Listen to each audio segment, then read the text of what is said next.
my screen first of all. Is my screen visible to everyone? It's coming up. Yeah. Now it's visible. Yes. Okay. So first of all, good morning or good evening, everyone, depending on your region. At my place, it's evening. So yeah. In Brazil, I think it's morning. Hey, Kartik, we're the screen we're seeing is the big blue button screen. So maybe you're presenting the wrong screen. Yeah, I'll just switch to the actual screen. I hope it's visible now. Yeah, it is now. Okay. Can you can you turn on your camera as well? Is that okay? Sure. My webcam is kind of broken. I'll just try to open it. Okay.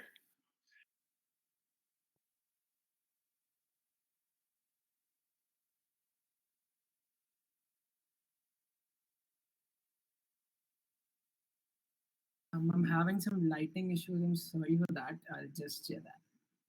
Yeah, no problem. So.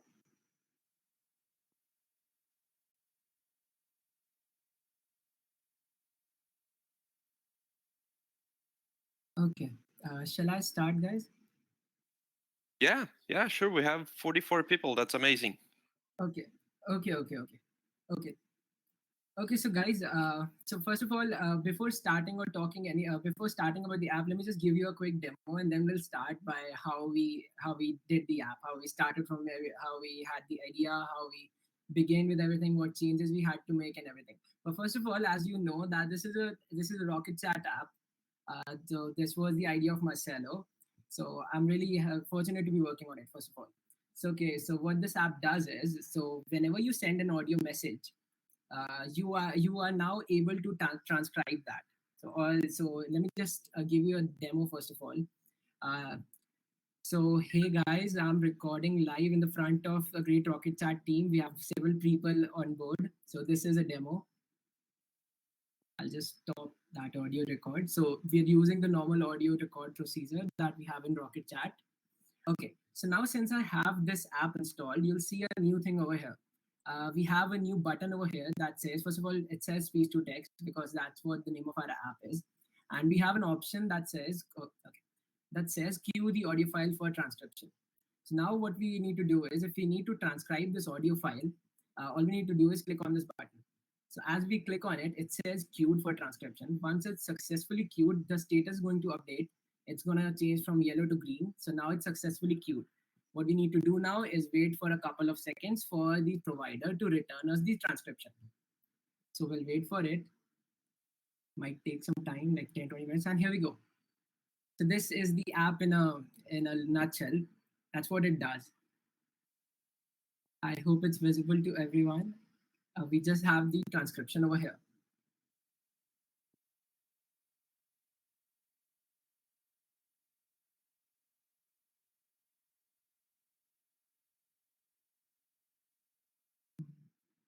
Kartik, the demo worked and it's amazing. That's incredible. Okay. I thought no one's speaking. I think my internet dropped. Okay, so guys, this is the app in a nutshell. So let's just start with the app. I created a small presentation for you all that kind of explain the app. It kind of explains what problems I face, how we resolved it using how I resolved them using my Marcelo's and Douglas. Okay, so let's go to let's open that presentation first of all. Here's the PDF. I think I should close my camera because I'm hearing my own voice. Okay, so guys, okay. Is this presentation visible to everyone? Yeah, we can see it. Yes, we can all see it. Okay, thank you. So this is the small introduction. We have the name of an app. It's called speech to text because that's what it does. Let's start from about the app. So speech to text, as we know, it's a Rocket.Chat app that allows Rocket.Chat users to transcribe an audio message or even an audio attachment.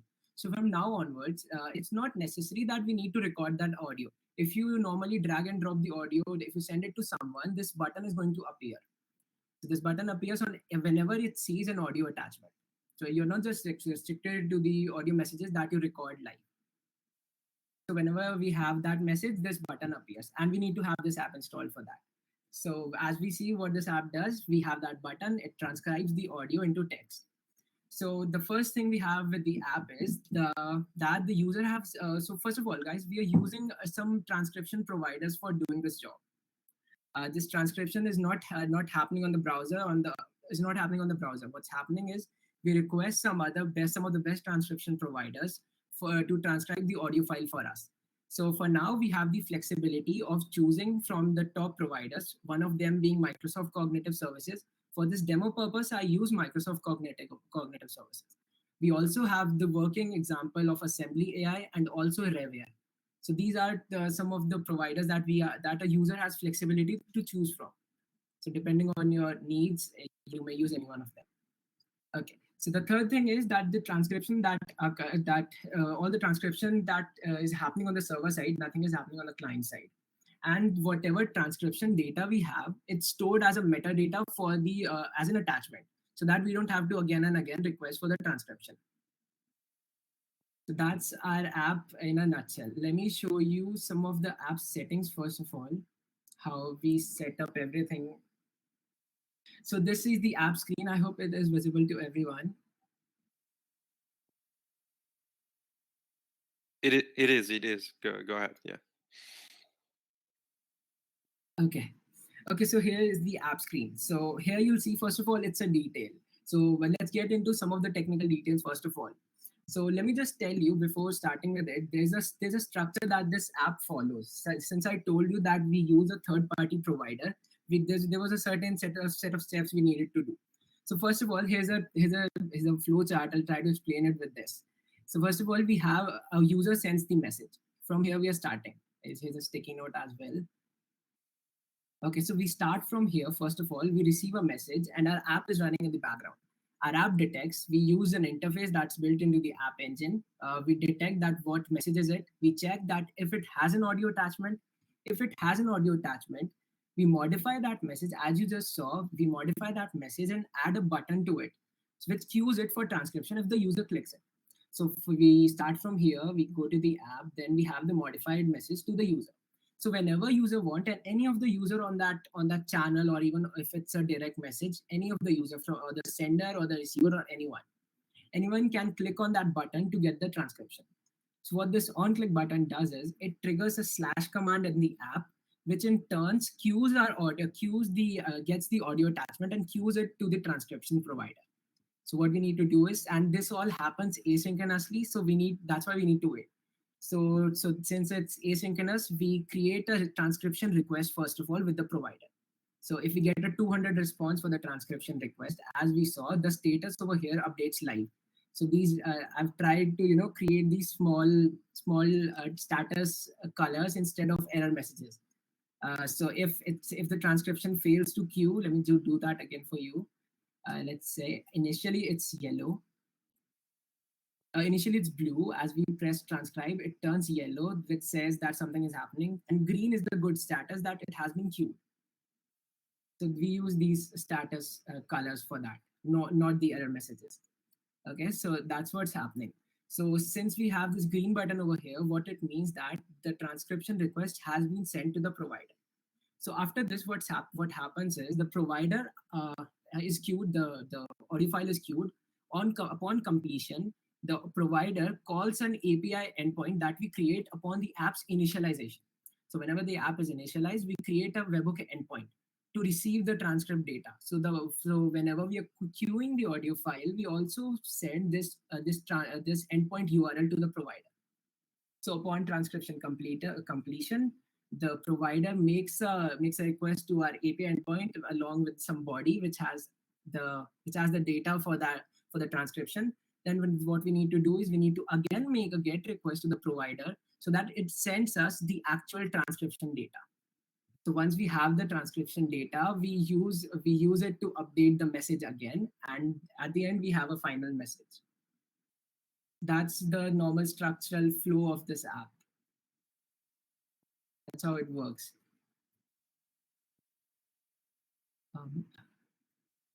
Just look in the chat for some questions. Yeah, no questions so far. Well, actually, one question is that is this apps already available on our marketplace? And I told them that no, we will need some help from the apps team to publish on the marketplace. Yeah, yeah. We also have a message that says, "Does it work with any language?" So that's thank you, Rodrigo, for this brilliant question. The thing is, most of the transcription provider right now, as of now, only support English. So as much as I would have loved to, add some other languages, we are kind of limited with our current set of providers. But it's in the future. It's one of our future goals to, add support for each and every language, for the most commonly used languages, at least for them. Uh, yeah, Anmol, you are asking, does it work with my English accent? The thing is, that's why we have different providers. So if you go to the data, and if you check, the results of different providers, you'll see that if you are a British accent, one providers work better than the other. So that's why we have this flexibility of choosing between providers. So for the assembly, for my Indian accent, assembly works great. And so that's why we have these different providers.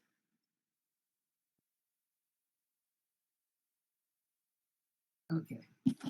That's cool. There's a question here: is which provider gave the best transcription? For me, it has to be cognitive services as of now, Microsoft Cognitive Services.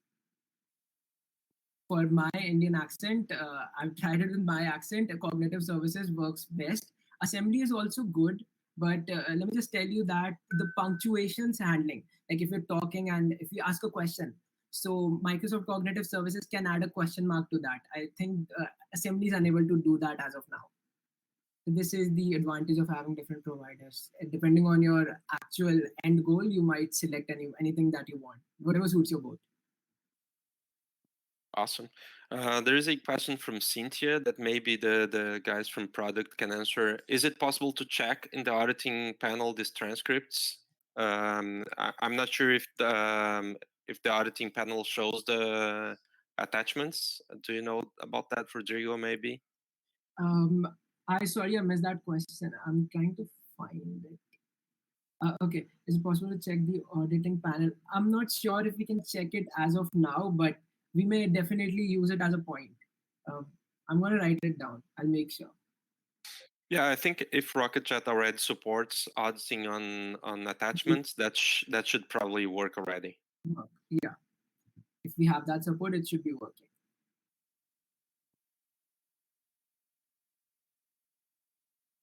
Okay, so let's take a look at the app settings. I was showing you. So on the app setting over here, we have the current providers. So for this demo, I've commented Rev because we had some issues with that. Okay, so for now we have these for this demo purpose. We have assembly and cognitive services. Whenever you install this app, you'll have you'll have to choose this. So for example, if you miss any of this setting, let's say, for example, I didn't enter the API key and save my changes. So there's an error handling for that. There's an error handling layer to each and every part of this app.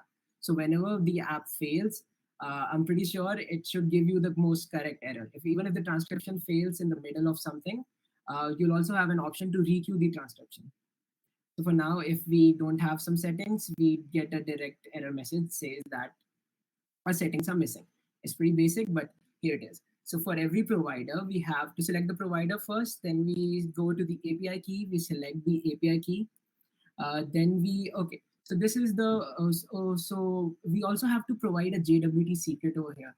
So guys, before discussing about this, I want to move to the challenges of this app. So shall we, if you don't have any doubt or any questions till now, I would really like to move to that part. Mo just had one more question, Kartik, about are these speech-to-text engines paid? Do they provide data privacy agreement? Yes, Anmol, Assembly I'm sure about Assembly Microsoft, I'm not sure if Microsoft is free or not, and they do provide privacy data agreements. Yeah, because these are some of the top providers, they do provide that. But the thing is, yeah, sorry, Marcelo, please. So I was going to say that Microsoft is also paid, but they do offer some free tiers. Yeah, so the same is the thing with Assembly. What's happening is that for Assembly, the thing is, it doesn't allow you to queue stuff simultaneously. So if you queue stuff simultaneously, it is going to give a throttling error.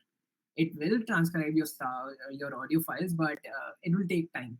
So that's the a caveat with the free tier. All of these providers will be having a free tier, but it's free, so there will be some caveats. That's what we had to deal. Will have to deal with that. Awesome. No more questions, Kartik. You can go on with the challenges. Sure. Okay. So guys, there were several challenges we faced in this app. So first of all, the thing is, as I told you, we use a third party provider to queue to transcribe our data. So first of all, we needed the audio URL of our file because we need to send this audio URL to the provider. So the first challenge was getting the public audio URL, because as of now the situation with Rocket.Chat is, if you somehow even, so first of all, to get the audio data, you'll have to go to Rocket.Chat, inspect, and get that URL. So that URL would be the URL to your actual Rocket.Chat server, and then it redirects you to the actual provider. Like if you're using AWS, it will take you to the AWS. It will point to the AWS server. So, but the thing was, we needed a public URL. By default, let me get back to the challenges. By default, this URL was not public. For example, if you are logged, if you try to access that URL, if you even got that URL, and you try to access it from some place where you don't have a Rocket.Chat authentication token, a JWT token, or a session, it won't. It will give you a 403 forbidden error. So this was a first challenge, that how do we get the public URL of that file? Because when we tried with the default URL, we got 403 forbidden error from the server. So for this portion of for this portion, I took help. I did ask some questions from Marcelo and Douglas as well. So we did end up solving it. But for this part, the most help I got was from Murtaza Patrawala, if I pronounce his name correctly. So he walked me through how this audio URL and authentication works for Rocket.Chat. So after getting some of his help, I found a solution to that. So the solution to that is, within our main Rocket.Chat code base, in the file upload section. If I may, let me just go to that file upload section within this administration. We have this small setting. It says file upload JSON web token secret. So what this does is, once you have this token secret, no one can access your files without having that token. So if you are using normal Rocket.Chat, it will automatically append that token for you. But what we did was, we create a JWT secret over here. And what we do is, within our app, we have that audio URL. So what I did was, so what this setting does is, whenever you're pointing to Rocket.Chat server, we come to the server and it validates that URL. If that's, validates the JWT. If it's valid, it allows us to proceed further. And it takes us to the audio URL. So what we did was, we enabled the setting first of all, file upload JSON web token. Then we move to our app and provide the same JWT secret over here. So what happens with this is, what's happening behind the hood is, we create a new JWT in the app itself. Whenever users ask for a transcription, we already have the audio URL, the path for that server. So we create our own version of JWT. We had to create an implementation. That's another challenge. But we create a JWT having this user ID and stuff we need for JWT as a payload. So that's our own version of JWT, and that's how we create a public URL. So once we have that JWT appended to that URL, the server, the assembly or Microsoft server, is able to access our file directly. This was the first challenge. And one thing great with this is, if someone is really concerned with security, even if since this is JWT, it expires in 2 hours. So generally transcription takes like 5-10 minutes. So even after some time, even the server people, even if they somehow get the access to audio URL, they won't be able to access it. So your actual URL, your actual bucket, the URL that points to your bucket is not shared. We still share the Rocket.Chat URL, which points you to that point, to that place.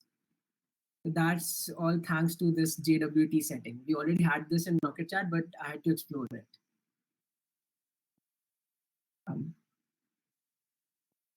So that's it for the audio URL challenge. Yeah, Rodrigo had one more question about, is the tunnel something that will be required for production? No. So that's another thing. What when I and Marcelo were testing this app, what the worst thing we had to do was these tunnels are no, we are on this free tunnel plans. So my NG Rock tunnel, we first of all we needed this webhook to work. So that's why we need a tunnel. Otherwise we can't test it.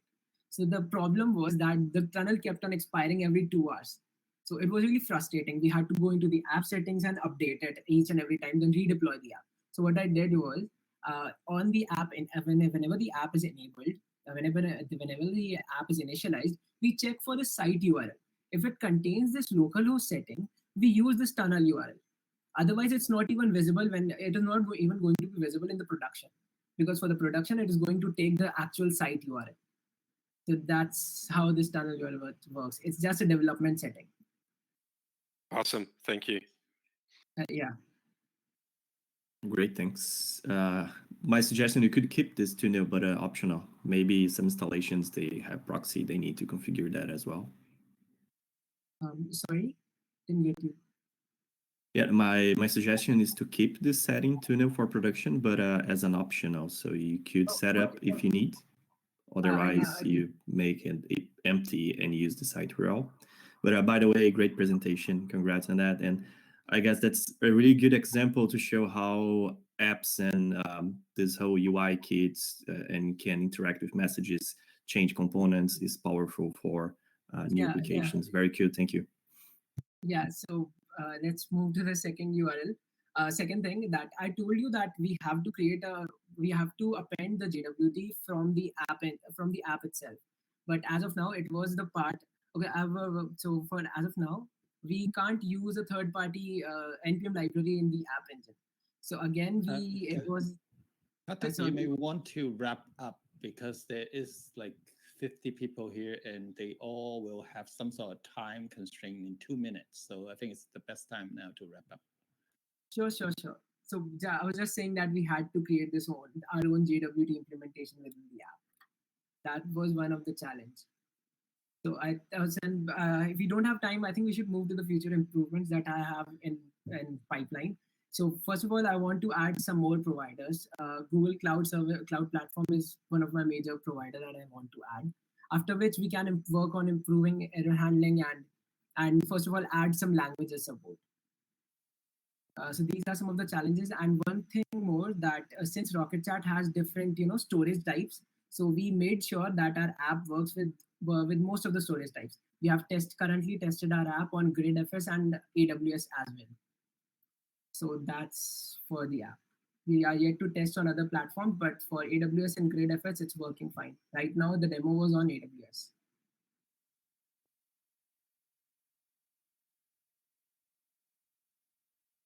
All right, that was amazing, Kartik. Thank you very much for the presentation, the app, for the work we did together. So it was really good to have you as a GSoC student. I think this app, the amount of comments, congratulations you on the chat here is a sign of how good it is. And yeah, thank you very much. Thank you. I would like to thank Marcelo, you and Douglas for all their help, and Murtaza as well, and all my colleagues, especially my GSoC colleagues as well as my colleague Priya Bihani. She's an RSoC. But yeah, I would like to thank everyone for their support, especially my mentors for believing that we could wrap this project. So thank you guys. Was really happy. I'm really happy to be aboard for this. Awesome. All right, thank you. Thank you. Congratulations. Thank you very much. All right, thank you everybody that could join on this call. We would have another call right after this one with Yash, but unfortunately he's got some interviews and some things came up and he won't be able to present today. So we're moving his presentation to in 2 weeks from now on August 25th. So thank you very much for everybody for joining. I think we don't have any other demos for today or for now. We have one more, right? At 11? I mean, 11 my time, but I think it's half an hour from now. Oh, yeah. Sorry. Yes. Half an hour from now, we have another demo for ephemeral channels. You're right. Thank you. All right. See you.